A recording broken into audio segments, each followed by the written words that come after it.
Hello and welcome to MontrealGazette.com, and welcome to our first edition of The Backstory, a webcast where we take a look at the stories that were making you take notice this week. And certainly this particular week there was one story everybody was talking about. Normally the words pension reform do not inspire a great deal of passion in Montrealers, but on Monday night, as unionized workers trashed City Council while Montreal police stood by, all of a sudden we were paying attention to an issue politicians have been telling us to pay attention to for the past 5 years.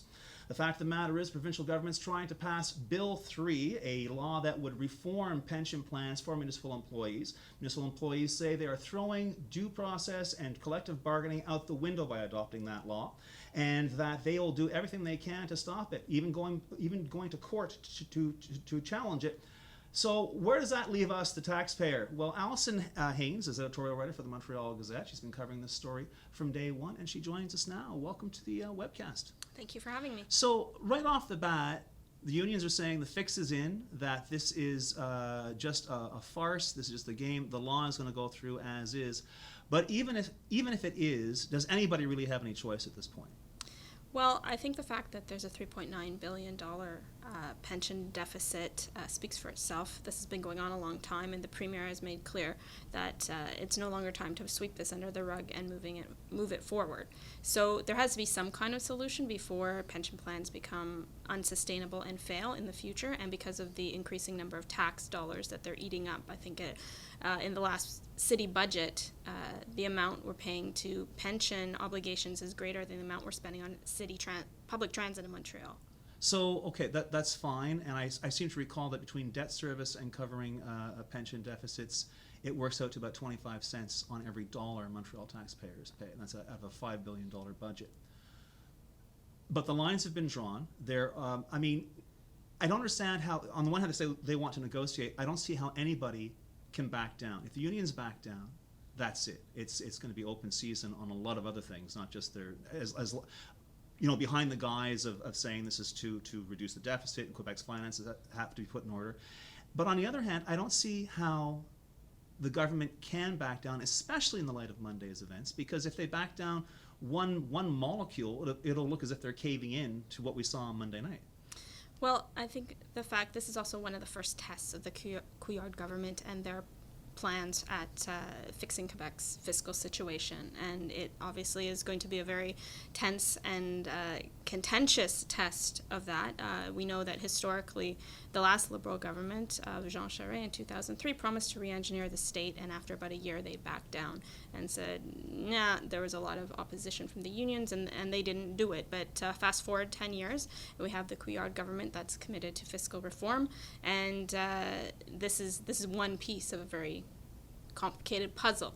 So I think that in terms of it being a test of them, this is going to be huge, but it's also something that needs to be done, and there is going to be a showdown one way or the other. Last question for you. The Liberals have 4 years to weather all of this.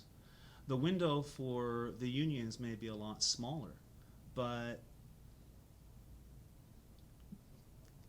I'm getting the impression here that this is a real collision course, that for the unions this is their last gasp, this is their last kick at the can.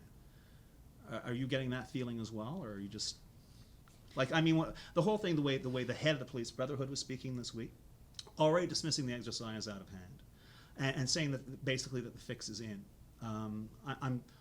Do you see perhaps shades of 2012 here, of the red squares, except not the red squares, officers in camouflage pants? The cops, the firefighters.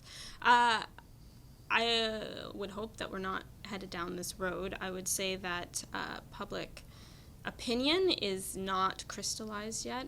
A poll that was done for CROP right before Monday night's debacle at Council showed that about 40% of Quebecers haven't picked a side in this battle. And I think a lot of people were outraged by what happened at City Hall and seeing the police stand by and union members ransack Council. I think it was very shocking for many people. And with the memory of the red squares fresh in their minds, a lot of people saw the fact that the police stood by while people did this in a particularly bad light.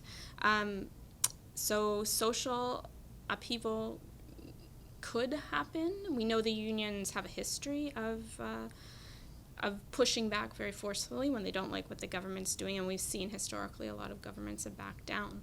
But the fact is that I think there is support for the agenda of the Couillard government right now with regard to fiscal reform and getting Quebec's books in shape and austerity measures coming forward. Of course, people's opinions can change and fluctuate when those cuts actually hit them.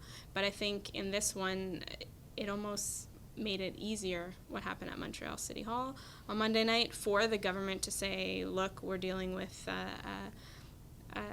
opposing side that is not listening to us. So I think they can make the case. The unions can say the city's not listening to them, but now the government can say, look at what the unions are doing.